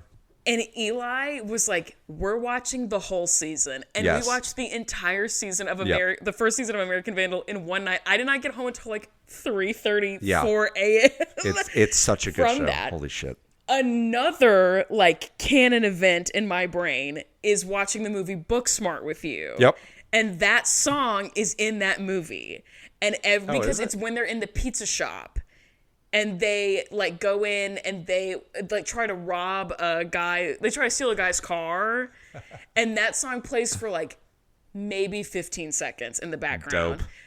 And every time I hear that song, I think about our friendship. Hell yeah, dude. And I think about the time that you and I hung out all the fucking time and we watched a bunch of shitty, not shitty, but like really good, goofy ass movies and TV and Ass like basketball and like whatever. Fuck yeah, dude. I thought about that. I heard that song the other day and I was like, damn. And I thought about you and I was like, that's my boy for real. Yeah. Anyway, that's some lore. I love that song. Yeah. That song is so good. Also, Anderson .Paak is the drummer and the vocalist in that band. Yeah. Which is crazy because it's usually not the case. Right. It's usually like your guitarist or someone who's not an instrumentalist. Anyone else would be Exactly. before the drummer. But like Karen Carpenter was also a drummer and Anderson .Paak. And that's like pretty much it. And no one's doing it like Anderson .Paak. He's got that big old mouth. I love him. Oh, and 50% of Silk Sonic, Yes. which you also love. I do, canonically. yes. I thought about picking Fly As Me, but I realized already that was one of the yeah. first songs I put on there, Already actually. on the playlist. Yeah. One The of my song favorites. that I would like to plug, the full title of the song is it's Girl, So Confusing, the remix with Lorde, I think is like the full title of the song. Hold on. You're Just going type to in need the words Girl, So Confusing into Spotify. And I got to find Come Down. What? I thought I was just listening to it. So confusing sometimes to be a girl. Come Down. Anderson .Paak. Add to playlist. The Pyramid Bops. That is song 130. What am I looking up for you? Also, we have all these on a playlist. We haven't talked about that in a while. Oh yeah, the Pyramid Bops. The on Pyramid Spotify. Bops. It's linked in the notes of every episode in the link tree. Go if The- you haven't in a while. I know some of y'all have been listening for a while, and like we'll like the white noise of us talking about like go follow this and click on this. And Yeah. Like it kind of just go like click on the link tree. Go click around. Explore. Do some exploring. Yeah. What was the Go song? spelunking on the link tree. Spelunking. It's okay, sure.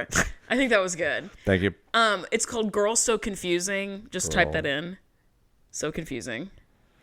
The girl so confusing version with Lorde. Lorde because there's You two see of it? them. One might be an album and one might be a single. Yeah, one's a song and one's a single. What? I guess the single is the album. Like I would have to click on that and Oh, the single has the song on it. okay. Yeah, do the song version. You got it. And it's a great song. It just talks about how difficult it is to be friends with girls when you're a girl. Mm-hmm. And Lorde, and this is a song that's originally written by Charlie XCX. And Charlie XCX and Lorde have had beef for like literally like 10 years, like for a long time. And it was all like internalized misogyny bullshit of like, they're so similar that one of them had to be like better. And it was this kind of like fabricated competition bullshit. And the meat of the song is like, Beef I and didn't know that you even thought about me anymore. Like I thought our friendship was just over. I didn't know that you even still cared to be my friend. And I'm really glad that you sent me that voice note because you know I would ride for you. We can work it out on the remix. That and is like so- it's real internet beef. Like they really actually fought in real life.